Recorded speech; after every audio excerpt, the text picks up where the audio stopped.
Zdaj nam bo povedal par besed dr. Živan Krevelj. Jaz sem zelo vesel, da je prišel, tako da boste lahko videli še in slišali, kako zdravniška duša pove besede o tej glamorozni koronski krizi. Prosim. Hvala lepa.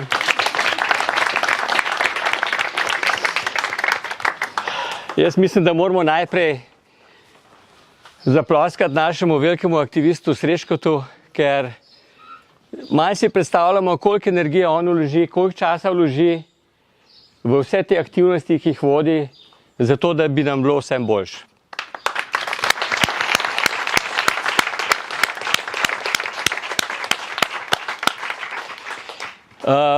Mislim, da je tudi zelo pomembno, da izpostavimo tudi naše svobodne medije, Stop lažnim medijem, ki so tukaj danes.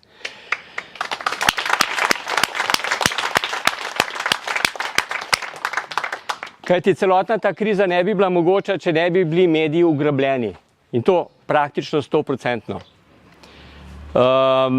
Saj veste, povprečen človek dela cel dan, je utrujen, pride domov, se usede pred televizijo in seveda sliši 100-krat na dan korona, korona, umirajo in tako naprej. In že Goebbels je rekel, če ponovimo laž 100-krat, je to postane resnica. In to je dejansko zdaj neka resnica med populacijo, da je to nevarna bolezen. Ljudje umirajo in tako naprej, ne, se vidimo. Tako da, jaz mislim, da vsi, ki smo tukaj, dobro razumemo, da to, kar se je dogajalo za časa teh 2 zadnjih let, da je bilo to umetno ustvarjeno, ne? In celoten cilj tega je bilo seveda ljudi spraviti na iglo. Kajti z iglo imajo svoje načrte. In ti načrti so dokaj jasni iz številk, ki jih je že Srečko izpostavil. Ljudje po tej igli bolj umirajo, kot bi sicer. In to kar konkretno bolj. Cepilni program je že zelo stara reč, to traja že 150 let, odkar so uvedli cepivo proti črnim kozam. In že v tistih časih so bile statistike znane, da cepljeni v večji meri umirajo. Seveda nas skušajo prepričati, da vse te epidemične otroške bolezni, ki so pač naravne za otroško dobo, ne, da je do zmanjšanja pojavnosti teh bolezni prišlo zaradi cepilnega programa. Kdor si je mogoče pogledal, prebral knjigo Mateje Černič, ki je iz tega naredila doktorat, ko se že imenuje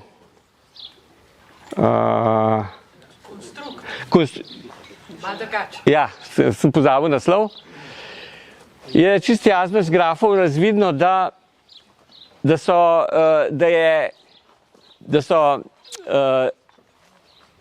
kako bi rekel, da je bilo teh bolezni bistveno manj s tem, ko je začel rasti standard, ne, po drugi svetovni vojni. Ne. Seveda po drugi svetovni vojni so bili ljudje izmučeni, niso bili dovolj prehranjeni in tako naprej. Težko so živeli in v takem okolju je normalno, da je smrtnost večja. Ne. Ko se je začela družba nekako sestavljati in smo dobivali vse več materialnih dobrin in smo začeli lažje živeti v tisti dobi, ne. Čeprav je vladal komunizem, je bil nek optimizem, ker so se stvari izboljševale, ne, iz leta v leto. In s temi izboljšavami je tudi smrtnost padala, ne. Cepilni programi za otroške bolezni so se potem uvajati začeli zakasnjeno. In seveda medicina je pobrala vse lovorike glede tega, da so otroci bolj zdravi, ne. Jaz osebno se sprašujem, če je to res, in tudi Robert Kennedy, ki v Ameriki vodi veliko organizacijo, ki skuša osveščati celotno populacijo o tem, da so tudi cepiva, normalna cepiva, ki jih poznamo že odprej, niso nedolžna. Seveda, to je, če poznamo vse te načrte, ki jih ima ta globalna elita, v navednicah, ne, za človeštvo, in številko, ki je omenil Srečko, 500 milijonov ljudi, to so njihove mokre sanje.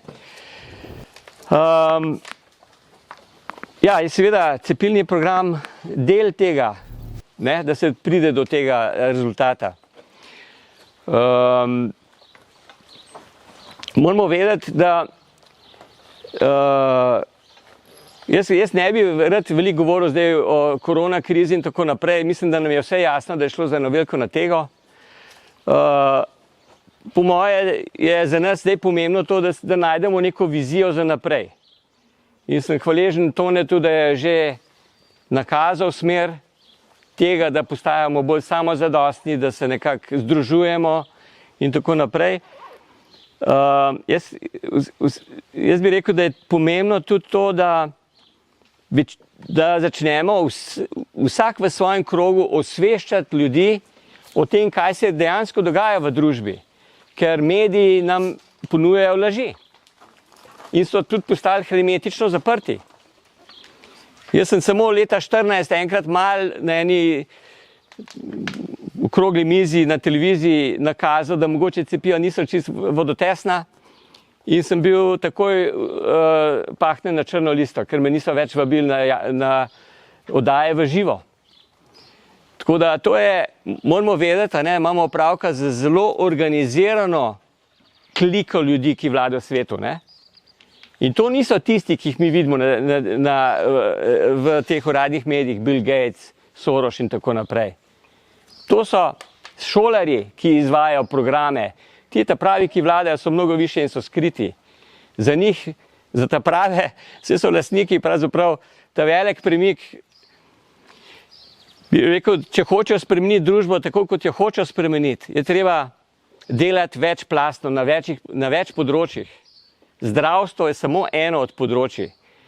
Že Kissinger je izjavil, s hrano kontroliramo ljudi, z energijo države, z denarjem pa svet. No in te omnipotentne družine so že leta 1913 prevzele so ustanovile Ameriško centralno banko in ta upravlja z denarnimi tokovi v celotni državi. Oni se odločajo, koliko poceni denarja bodo vrgli na trg in kdaj ga bodo začeli umikati. In če imaš to pod komando, imaš praktično celo državo pod komando, ker Ameriki seveda pa sledi svet, zdaj bo tudi Evropa začela zategovati denar in se dviguje obresti in tako naprej. In to je preko teh denarnih zadev slabijo populacijo, ker vedno so tisti, ki so pri viru, dobijo tisto, kar dobijo pravzaprav posledice krahov, bankrotov. To so tisti, ki potem pokupijo to po par procentni ceni, realne cene na koncu. Tako da v bistvu to so ljudje, ampak nikjer ni objavljeno, kdo je pravzaprav lastnik Ameriške centralne banke. Tega podatka ni. Približno se malo govori, ampak tega podatka nikjer ni. Kdo je lastnik? To ni ameriška država. In tudi Evropska centralna banka je tudi v zasebnih rokah, pa ne vemo že, kdo je. Nekaj tiska denar. No, seveda, oni tiskajo in umikajo denar, kadar ga hočejo. No, zdaj so v fazi tega, da denar umikajo z obtoka. In zato bodo povzročili naslednjo finančno krizo. Tako da imamo opravka z zdravstvenimi zadevami. Zdaj so se pa seveda tudi njihovi projekti so se nekako usmerili na ekonomsko področje. Tako da to je pravzaprav napad na človeštvo z različnih zornih kotov. In prihaja verjetno, če bodo uspeli to doseči, prihaja relativno velika kriza. Tako da moje osebno mnenje je, da mi moramo poskrbeti zase. In ne moramo se iti frontalnega napada, ker smo premočni. Enostavno nima šans. Jaz živim zdaj na Dolenjskem in se rad kolesarim in blizu mojega kraja je ena vas Struge. V Struge ne pridejo policaji, ker se ne upajo. Ja, res. In tudi jaz, ko se vozim, in gre malo hitreje. Ker oni na svojih zabavah, normalni balinajo ali pa se grejo igrice, oni se tepejo. Ampak to je znak ene take, bi rekel, samobitnosti lokalne, ne? In se mi zdi, da tudi v Sloveniji moramo doseči, da se bomo začeli, tisti, ki razumemo situacijo, začeli boriti za lasten obstoj in ga začeli ustvarjati tudi. Ne? Tako da, mi, ki razumemo, zakaj gre, naša naloga je, da v lastnih krogih osveščamo tiste, ki še vedno verjamejo televiziji, verjamejo Pahorju, verjamejo tem diletantom, ki vodijo državo. Se vidite, kako s kakšno lahkoto so ustoličili novega človeka. Glejte, to je bil človek, ki je bil nekje v energetiki in seveda tam je bil, seveda je že bil prej, očitno se je pravilno pisal, da so ga tja postavili, da se je nekako opogumil žepi. No, seveda to je bilo plačilo za to, kar bo zdaj upravljal. Umazano delo za to svetovno elito. Ker, če ne bi bilo medijev, ki so ga lepo postavili, njega tam ne bi bilo. In vsi ti alternativci, ki so skušali prodreti v parlament in ki so imeli verjetno relativno veliko podporo, enega ni bilo, ki bi prišel v parlament. Gospod Stevanovič, ki vodi stranko Resnica, ki je uspel pred parlament privabiti 10.000 ljudi in več, je izvisel. In je leta delal na tem in ima dosti dobro podporo. In medtem, ko en Golob, ga iz formalina ven potegnejo in ga postavijo in je takoj dobi tretjino glasov. Kako je to možno? Slovenska inteligenca očitno kljub vsemu ni tako.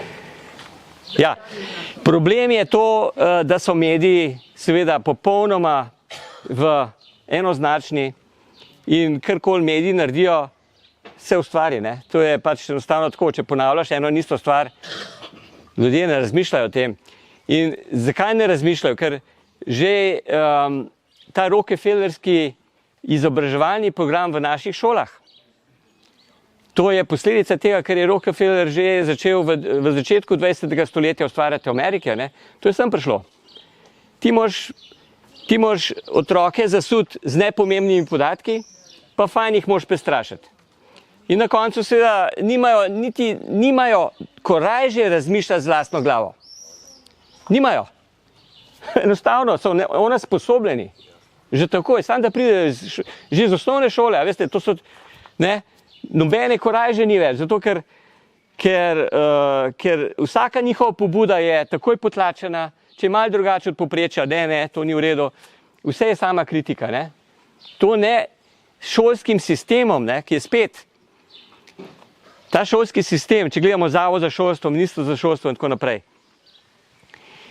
v te inštitucije so namenoma svoje ljudi not postavili in to je hermetičen sistem in ti ljudje drugače razmišljajo, veste. Tisto, kar delajo, se njim zdi, da je pravilno, ne? Ker so tako vzgojeni. Na koncu imamo pa otroke invalide, nažalost, ko končajo, ne? Pridni fantki in punčke. Ja. A veste, odličnjak se na cesti ne bo znajdel, ne? Ne. Jaz imam to srečo, da sem upornik in sem bil že v 6. razredu zadosten. Ja.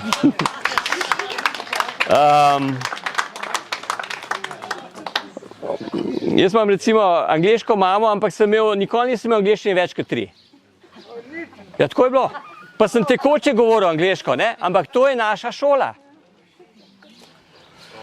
Tako da, na srečo sem imel, potem so me dali, nekako sem dobil neko varianto, da sem šel v tujino, da sem tam nekako preživel, če ne bi propadel že po moje do konca osnovne šole. Ampak veliko je otrok, ki propadejo v naših šolah, pa so zelo brihtni, zelo inteligentni, mislim, lahko bi praktično, lahko bi ustvarili bistveno lepšo Slovenijo, kot jo imamo zdaj, ne. Sam vse te izjemne otroke so v šolah zatrli. Tako da zelo pomemben program, ki se odvija, je šolstvo. Potem je zdravstvo in tako dalje, mediji. Tako da naša naloga je osveščati ljudi. Ker več ljudi, ki bo sprevidelo, da je nekaj narobe, ne? Ker Zanimivo je to, ne? Ko priješ ti ven iz šol, imaš občutek, ja pa se oni vejo, kaj delajo, to je ja v redu. Vse, če na televiziji je sigurno res. In tako naprej, ne? Tako se razmišlja. Tako da, mi smo seveda usmerjeni v pozitivno, ne? Mi moramo ustvariti boljše okolje za nas in naše otroke, vnuke in tako naprej, ne? In nujno je seveda osveščati tiste, ki še ne vejo, ki ne vidijo in tako naprej. Druga stvar pa je, moramo imeti še kakšno vizijo za naprej in Tone je že nakazal to in seveda obstaja tudi veliko iniciativ, ki se zavedajo problemov, ampak to je vse zelo razdrobljeno, ne. Naša naloga tudi mora biti, da bomo začeli združevati vse te iniciative, ki drugače razmišljajo, da bo potem nekako, da bomo uspeli več narediti. Potrebno bo tudi seveda verjetno tudi na lokalni ravni bo potrebno verjetno tudi, ker za nas načrtujejo, ne, zdaj, če bodo uspeli, ne vem, ampak v vsaki večji krizi se ponavadi zgodi tudi večja sprememba finančnega sistema. Pred prvo svetovno vojno je bil FED, ameriški, leta 1933 mislim, da so Američanom pobrali zlato. To je bilo tik pred vojno, se je že ta kriza 29. leta se je nekako odrazila na ta način. In zdaj v tej situaciji pa načrtujejo uvedbo digitalnih kriptovalut, centralnih, ne govorimo o bitcoinu. Bitcoin je decentraliziran in ga noben ne upravlja. Tako da to je ena zadeva, ki je popolnoma drugačna od teh kriptovalut, ki bodo pa, recimo, če bo ta kriptovaluta evro na kriptoravni, to je programiran, to je denar, ki ga lahko programirajo, ne? Recimo, da se števajo tvoje točke, plus točke ali pa minus točke, glede na tvoje obnašanje, ki bodo lahko poljubno, bi rekel, dodeljevali, koliko denarja boš imel na voljo. Ne? Ja, ki ga imajo na Kitajskem, ne? To se tudi nekako pripravlja, ne? Tako da moramo, ne smemo, zdaj trenutno smo v fazi, ko so nam dali malo dopusta. Ne smemo zaspati. Zdaj čas, ko se moramo mi pripraviti za naprej, ne? Ker, ko nam enkrat gotovino vzamemo, a veste, konc, ne? Ko ni več gotovine, si ti popolnoma na milost in nemilost prepuščen tem banditom. Ja, to je Kanada dokazala, ja. Ampak spet, edini denar, ki so ga uspeli dobiti, je bil Bitcoin. Ker tam ga pa ne more ustaviti. Tako da Bitcoin ima veliko prihodnost in to je edina taka zdrava valuta, ne? Ker ima tudi končno emisijo, ne? To ni denar, ki ga kar mečejo in ki ga tiskajo poljubno, ne? Prosim? A kdo ima ta rdeč avto tukaj?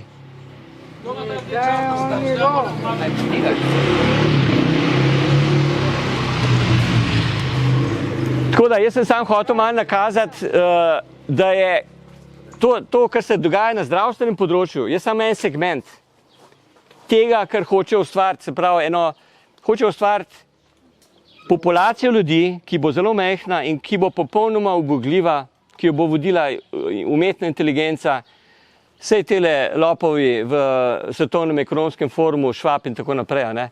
To so vse že v knjigah napisali. Imajo eno čudno moralo, to pa je, da vse vnaprej telefonirajo, vse povejo. Sam ljudje ne verjamejo temu, a veste. Vse tudi Orwell, Huxley in tako naprej, pa zdaj Harari, ne. Takega uspeha na svetovni ravni ne doživiš naključno. To ni odvisno od kvalitete pisanja. To je odvisno od tega, ali se oni odločajo, da je to primerno za njihove globalne cilje, ki jih imajo za 100 let naprej, ne? Ali niso. Zdaj, če gledamo recimo Hollywood. Hollywood je tudi sistem, ki